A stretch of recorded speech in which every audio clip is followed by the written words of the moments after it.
Welcome to concept learning. बच्चों, previous lecture में अपन ये देखा था कि कैपेसिटर इन सीरीज़ कॉम्बिनेशन, और अपन ये भी देखा था कि कैपेसिटर क्या होता है। आज अपन पढ़ने वाले हैं कि capacitor in parallel combination, capacitors को पैरेलल कॉम्बिनेशंस में कैसे अरेंज किया जाता है। तो देखिए, ये बड़ा सिंपल टॉपिक है। इजीली मैं आपको बताता हूँ कि कैपेसिटर्स को कैसे अपन पैरेलल कॉम्बिनेशंस में अरेंज कर सकते हैं। तो देखिए बच्चों, सबसे पहले तो अपन बनाते हैं एक सर्किट डायग्राम। ओके, तो मान लीजिए अपन 3 कैपेसिटर लेते हैं और उन तीनों कैपेसिटर्स को पैरेलल वे में अरेंज कर देते हैं। तो देखिए, मान के चलो 3 कैपेसिटर अपन लेते हैं। एक मान लो ये वाला है, एक कैपेसिटर मैंने ये ले लिया, एक कैपेसिटर मैंने ये ले लिया, और तीसरा कैपेसिटर मैंने ये ले लिया।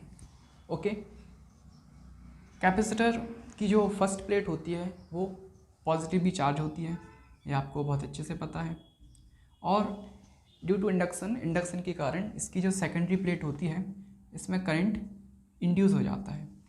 ओके, सेम इसके साथ भी होगा और इसके साथ भी होगा। ओके बच्चों, 3 कैपेसिटर हैं अपने पास, इसलिए तीनों कैपेसिटर का हम नाम दे देते हैं। यह है कैपेसिटर 1, यह है कैपेसिटर 2, यह है कैपेसिटर 3। तीनों कैपेसिटर जो हैं ये एक दूसरे के पैरेलल। अब क्या करते हैं कि तीनों कैपेसिटर को हम जोड़ देते हैं बैटरी सोर्स से। तो देखिए, बैटरी सोर्स से जोड़ने के लिए पहले तो हम क्या करेंगे कि इन तीनों कैपेसिटर को एक दूसरे से ज्वाइन करेंगे। ज्वाइन कैसे करेंगे? बड़ा आसान है। इसको थोड़ा सा एक्सटेंड कर लो, इसकी ब्रांचेस को, और इनको इससे जोड़ दो।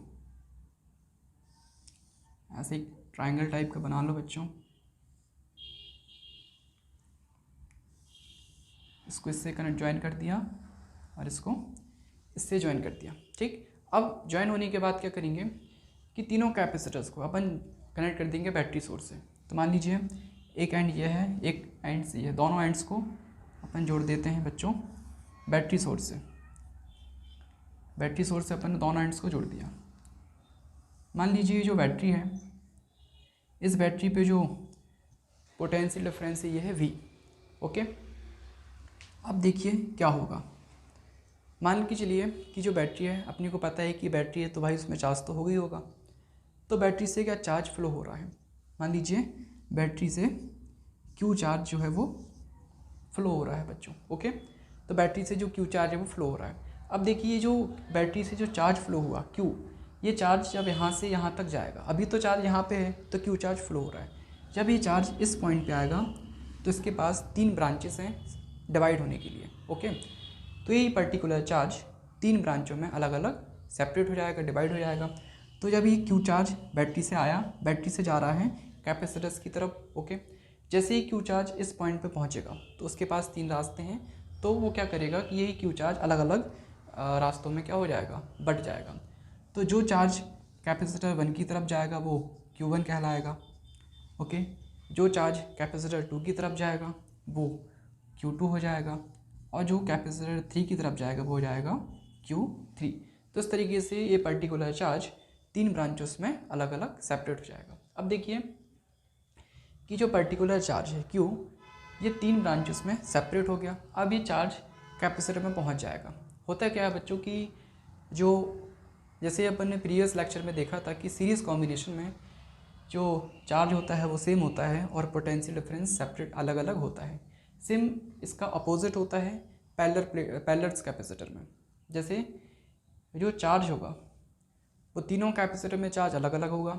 इसमें Q1 चार्ज, इसमें Q2 चार्ज और इसमें Q3 चार्ज। बट जो कैपेसिटर पैरेलल वे में है, इन तीनों कैपेसिटर्स में जो पोटेंशियल डिफरेंस होगा वो सब में सेम होगा। तो तीनों कैपेसिटर्स पे बच्चों जो पोटेंशियल डिफरेंस होगा वो तीनों का सेम होगा। तो तीनों का पोटेंशियल डिफरेंस सेम होगा, बट चार्ज क्या होगा, अलग अलग होगा। इसका Q1 चार्ज, इसका Q2 चार्ज, इसका Q3 चार्ज। तो बच्चों ये फाइनली बन जाता है circuit diagram of parallel capacitors, the combinations of parallel capacitor. अब देखिए क्या होगा। ये तो सर्किट डायग्राम हो गया। अब अपने को इसका एक एक्सप्रेशन ड्राइव करना है। देखिए अपन क्या करेंगे कि अपने को बहुत अच्छे से पता है, अपन ने प्रीवियस लेक्चर में पढ़ा हुआ है कि जो कैपेसिटर होता है इसका फॉर्मूला होता है चार्ज अपॉन पोटेंशियल डिफरेंस। तो बच्चों जो कैपेसिटर होता है इसका फॉर्मूला होता है charge upon potential difference, charge upon potential difference. Okay, तो बच्चों चार्ज को अपन डिनोट करते हैं सी से, सॉरी कैपेसिटर को डिनोट किया जाता है सी से, चार्ज को क्यू से और पोटेंशियल डिफरेंस को वी से। बट अपने को बच्चों क्या निकालना है, अपने को निकालना है Q1, Q2 और Q3, कितना कितना चार्ज कैपेसिटर में गया है वो अपने को फाइंड करना है।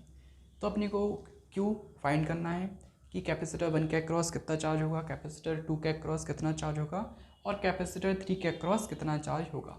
तो पहले तो अपन यहाँ से बना लेते हैं चार्ज का फॉर्मूला। तो देखिए अपन को चार्ज फाइंड करना है, तो अपन क्या करेंगे, चार्ज की वैल्यू Q को यही रहने देंगे, V को अपन ट्रांसपोज करके V मल्टीप्लाई में है तो यहाँ के हो जाएगा मल्टीप्लाई, सॉरी डिवाइड में है तो यहाँ के मल्टीप्लाई में हो जाएगा, इक्वल्स टू Q। तो Q इक्वल्स कितना हो गया CV, Q इक्वल हो गया CV। अब क्या करेंगे कि तीनों कैपेसिटर्स के अक्रॉस कितना कितना चार्ज होगा वो अपन फाइंड करते हैं। तो पहले तो अपन कैपेसिटर 1 के अक्रॉस चार्ज फाइंड करते हैं। ओके, तो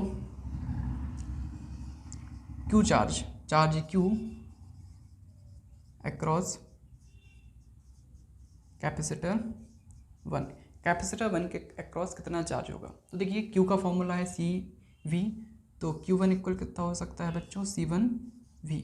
ओके, अब कैपेसिटर 2 के अक्रॉस कितना चार्ज होगा, तो charge Q across capacitor 2, Q equal कितना होता है CV होता है, तो Q2 इक्वल कितना हो जाएगा, ये हो जाएगा C2V। अब कैपेसिटर 3 के अक्रॉस कितना चार्ज होगा, तो देखिए चार्ज Q अक्रॉस कैपेसिटर 3, तो Q इक्वल होता है CB, तो Q3 इक्वल हो जाएगा C3V। ओके, इनको एरोज से डिनोट कर सकते हैं ताकि हाईलाइट दिखे, चाहे तो इसको अपन बॉक्स से भी क्लोज कर सकते हैं बच्चों। ये हैं अलग अलग charges Q1, Q2, Q3 across the capacitors. अब तीनों कैपेसिटर्स के अक्रॉस इतना इतना चार्ज है, बट अगर अपन ये देखें कि तीनों कैपेसिटर के अक्रॉस टोटल चार्ज कितना होगा, तो टोटल चार्ज निकालने के लिए अपन क्या करेंगे कि तीनों कैपेसिटर्स के अक्रॉस जो टोटल चार्ज है उन सबको ऐड कर देंगे। तो ऐड कैसे करेंगे, तो देखिए total charge Q across the capacitors, across the capacitors किस कॉम्बिनेशन में बच्चों, पैरेलल कॉम्बिनेशन में, इन पैरेलल कॉम्बिनेशन। तो कैपेसिटर्स के अक्रॉस टोटल चार्ज कितना होगा, तो टोटल चार्ज निकालने के लिए अपन तीनों कैपेसिटर्स पे जो चार्ज अपन ने निकाला है तीनों का अपन ऐड कर देंगे। तो देखिए Q equals to total charge अपन को निकालना है, तो Q equals to total charge के लिए क्या करेंगे, Q1, Q2, Q3 तीनों को ऐड कर देंगे। तो Q1 plus Q2 plus Q3। अब तीनों की जो वैल्यूज़ हैं जो अपन ने निकाली हैं, इन वैल्यूज़ को अपन इस इक्वेशन में पुट कर देंगे। तो देखिए Q इक्वल्स कितना है, ये है CV। ओके, Q है CV, Q1 कितना है बच्चों, Q1 है C1V, Q2 कितना है, तो Q2 है C2V, और Q3 कितना है, Q3 है C3V। ओके, अब देखिए यहाँ से अपन V कॉमन ले सकते हैं, तो CV इक्वल्स टू हो जाएगा V, अपन ने तीनों में से कॉमन ले लिया, तो जैसे ही अपन ने V कॉमन लिया तो अंदर क्या बचेगा, सिर्फ बचेगा C1 plus C2 plus C3। अब क्या होगा बच्चों की जो V से भी कैंसिल हो जाएगा, V से भी जैसे ही कैंसिल होगा तो ये हो जाएगा C equals to C1 plus C2 plus C3। तो ये आ गया रिक्वायर्ड एक्सप्रेशन, जो कि कैपेसिटर इन पैरेलल कॉम्बिनेशन का रिक्वायर्ड एक्सप्रेशन है, C equals to C1 plus C2 plus C3। तो ये इस तरीके से अपन कैपेसिटर्स इन पैरेलल कॉम्बिनेशन को सर्किट डायग्राम बना के और एक्सप्रेशन को ड्राइव करके अपन बता सकते हैं। तो आई होप ये आपको समझ में आया होगा कि कैपेसिटर्स को कैसे अपन पैरेलल वे में अरेंज करते हैं। तो प्लीज़ आप चैनल को सब्सक्राइब कीजिए और इसको शेयर कीजिए। Thank you.